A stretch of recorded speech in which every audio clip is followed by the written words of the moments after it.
The television courtroom had seen every kind of unbelievable accusation imaginable over the years. People claimed neighbors were spying through vents. Others demanded money for invisible damages no one could prove. Some even brought psychics into courtrooms as witnesses.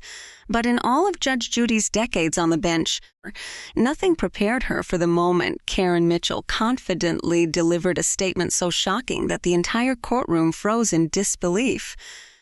"Your Honor, my 8-month-old daughter witnessed the entire attack and can testify.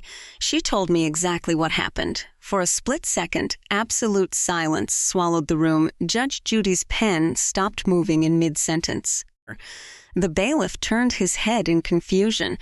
Even the court reporter paused typing as though she needed a second to process whether she had truly heard those words correctly.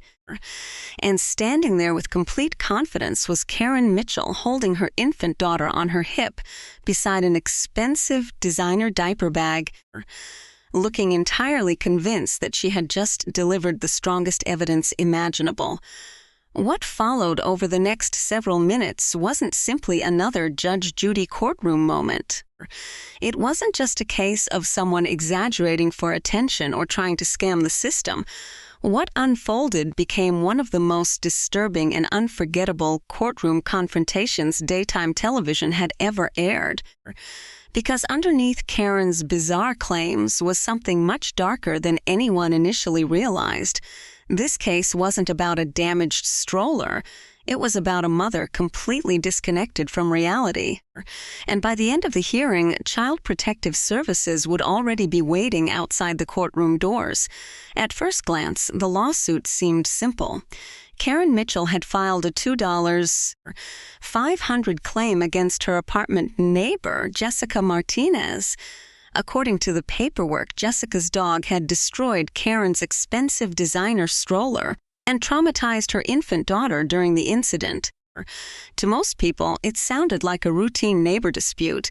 Judge Judy had handled thousands exactly like it over the years.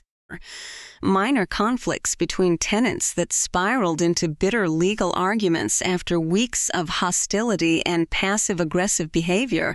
But something in Karen's written statement immediately caught Judge Judy's attention.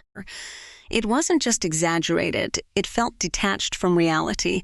Karen Mitchell was 38 years old and described herself in court documents as a stay-at-home mother and social media influencer. But her online presence painted a troubling picture. She had barely any followers, and her social media pages were filled with increasingly strange posts about her genius baby, who she insisted was intellectually advanced far beyond normal children. Residents in her apartment building described her as difficult and unstable. Over 6 months, she had filed more than a dozen complaints with management. She accused neighbors of harassment, claimed noises no one else could hear, and repeatedly made allegations that security footage never supported. She had also been removed from several parenting groups online after spreading bizarre misinformation about child development and insisting doctors were hiding the truth about highly evolved infants. The defendant, Jessica Martinez, was a 34-year-old ICU nurse who worked exhausting shifts at the local hospital. She owned a tiny Yorkie named Buttons, a calm therapy dog everyone in the building described as harmless and gentle. Jessica's version of events told a completely different story. According to her filing, Karen's lawsuit came shortly after. Jessica politely asked her to stop blocking the apartment entrance with her oversized stroller. Security footage reportedly showed no attack, no violent dog behavior, and no property destruction. To Judge Judy, the case already felt wrong before it even began. Still, no one could have predicted how bizarre things were about to become. The courtroom buzzed with anticipation as cameras rolled. Audience members settled into their seats, expecting another entertaining neighbor dispute. Karen entered confidently, almost proudly. Her appearance looked carefully planned. Fresh salon highlights, expensive accessories. Designer diaper bag. Everything about her projected the image of a polished suburban mother wronged by careless neighbors. Her baby daughter, Sophie, rested quietly in a carrier on her hip, chewing on a teething toy with no idea she was about to become the centerpiece of national television insanity. Karen seemed thrilled to be there. She glanced toward the cameras repeatedly, clearly imagining herself becoming viral for exposing injustice and proving to the world that her extraordinary child was finally being recognized. Judge Judy wasted no time beginning the hearing. "Ms. Mitchell," she said sharply, "you're suing Miss Martinez for $2,500, claiming her dog damaged your stroller and traumatized your child. Tell me exactly what happened. A simple question." But Karen immediately turned the courtroom into a performance. "Your Honor," she began dramatically, "this woman's dangerous animal completely destroyed my limited edition stroller through negligence and recklessness." While speaking, Karen gestured theatrically with one hand while balancing the baby on the other. But almost immediately, Judge Judy noticed the first warning sign. Karen wasn't sticking to facts. Instead, she started giving exaggerated opinions about Jessica's character. "Any responsible pet owner," Karen continued smugly, "would understand that allowing a vicious animal near children is completely unacceptable." Judge Judy's expression tightened. "Miss Mitchell," she interrupted firmly, "I didn't ask for your opinion about her character. I asked what happened." The energy inside the courtroom shifted instantly. But Karen completely missed the warning.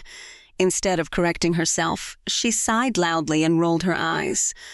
"Well, if you'd let me finish explaining the context, Your Honor." The courtroom went dead silent. Nobody could believe she had just sighed at Judge Judy. Judge Judy slowly leaned forward. "Excuse me," she said quietly. "Did you just sigh at me in my courtroom?" The temperature in the room seemed to drop instantly. But Karen still acted like she was winning. She smirked confidently and adjusted the baby on her hip. "Your Honor," she said condescendingly, "I understand you deal with simple cases every day. But this situation involves a gifted child with special developmental abilities." That sentence alone made people exchange uncomfortable glances. Judge Judy's stare became ice cold. "Let's focus on the facts," she replied. "What evidence do you have that Miss Martinez's dog damaged your stroller?" Karen's eyes lit up like she had been waiting for this exact moment. "I have a witness," she announced proudly. Judge Judy nodded slightly. "And who is this witness?" Karen smiled wider. "My daughter, Sophie." The room exploded into confused murmuring. Karen lifted the baby slightly higher. "She saw everything," Karen declared confidently.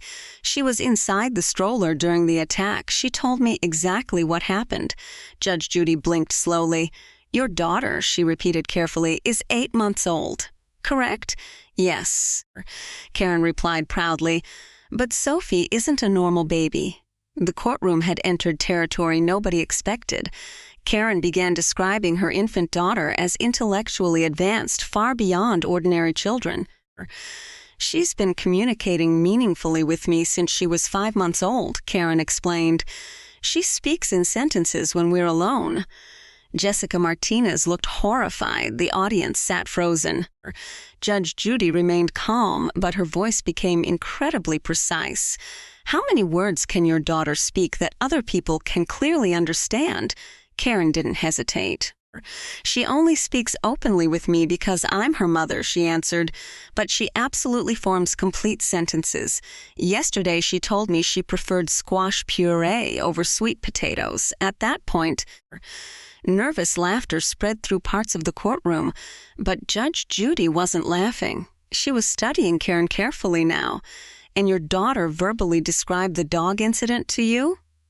"Yes," Karen replied immediately, reaching into her diaper bag. She pulled out a detailed journal. "I document everything Sophie says because one day people will recognize how gifted she is." Karen proudly opened the notebook and read from it. "Right here," she said. "Sophie told me, 'The bad doggy scared me, Mommy. It attacked my carriage and frightened me.'" The courtroom fell into complete silence again. Judge Judy took the journal and flipped through its pages. What she found made her expression change entirely. The notebook contained elaborate conversations allegedly spoken by the infant, entire discussions about emotions, observations, preferences, even philosophical thoughts, all supposedly coming from an 8-month-old baby. Judge Judy slowly looked back up. Ms. Mitchell, have you shown this journal to your pediatrician? Karen instantly became defensive. I don't need doctors telling me about my own child, she snapped. Traditional pediatricians refuse to acknowledge advanced children. That was the moment Judge Judy realized this wasn't attention-seeking behavior anymore. This was a serious mental health crisis. The courtroom atmosphere shifted from entertainment into genuine concern. Judge Judy leaned forward again, speaking carefully. Ms. Mitchell, I need you to listen to me very closely. Her voice was calm, but deadly serious. Your 8-month-old child cannot speak in complete sentences. She cannot describe events. She cannot testify. What you're describing is medically and developmentally impossible. Karen's eyes filled with tears instantly, but they weren't tears of realization. They were angry, desperate tears. You don't understand, she shouted. My daughter is gifted. Everyone keeps trying to make me feel crazy. Judge Judy didn't raise her voice. Instead, she asked one devastating question. Do you genuinely believe your baby speaks to you in complete sentences? Karen looked around the room desperately. Then she answered softly, yes. The audience sat completely motionless. This wasn't a scam anymore. This was a woman genuinely trapped inside a dangerous delusion. Judge Judy took a long breath. Then she delivered one of the most shocking rulings in television courtroom history. Ms. Mitchell, she said firmly, I am dismissing your case. But more importantly, I am ordering an immediate psychiatric evaluation before you leave this courthouse. Karen's face turned white. What? She screamed. Judge Judy continued without hesitation. I am also notifying Child Protective Services to conduct a welfare check on your daughter. Gasps filled the courtroom. Karen immediately broke down crying. You can't take my baby, she sobbed. I'm a good mother. Judge Judy's voice softened slightly. This is not punishment, she said. This is intervention. She explained carefully that a mother unable to separate infant babbling from human speech might also struggle to properly recognize her child's real needs. The journal you showed me is not evidence of a gifted child. Judge Judy explained, it is evidence that you need professional help. Moments later, a clinical psychologist entered the courtroom alongside a social worker. The evaluation had already been arranged before the hearing even started because Judge Judy's team recognized alarming warning signs in Karen's court filings weeks earlier. Karen was gently escorted from the courtroom while still crying and clutching her baby tightly. The audience watched in stunned silence. Nobody expected a neighbor dispute to transform into a live mental health intervention. Judge Judy addressed the cameras directly afterward. What you witnessed today was not entertainment, she said. Sometimes justice means recognizing when someone is in crisis and making sure they receive help before something tragic happens. 30 days later, Karen received a formal diagnosis: severe postpartum psychosis with delusional symptoms. After weeks of psychiatric treatment and therapy, she slowly began reconnecting with reality. Eventually, she publicly apologized to Jessica Martinez and later became an advocate for postpartum mental health awareness, encouraging struggling mothers to seek help before their conditions escalated into dangerous delusions. And what began as the most bizarre testimony Judge Judy had ever heard ultimately became one of the most important interventions of her entire career.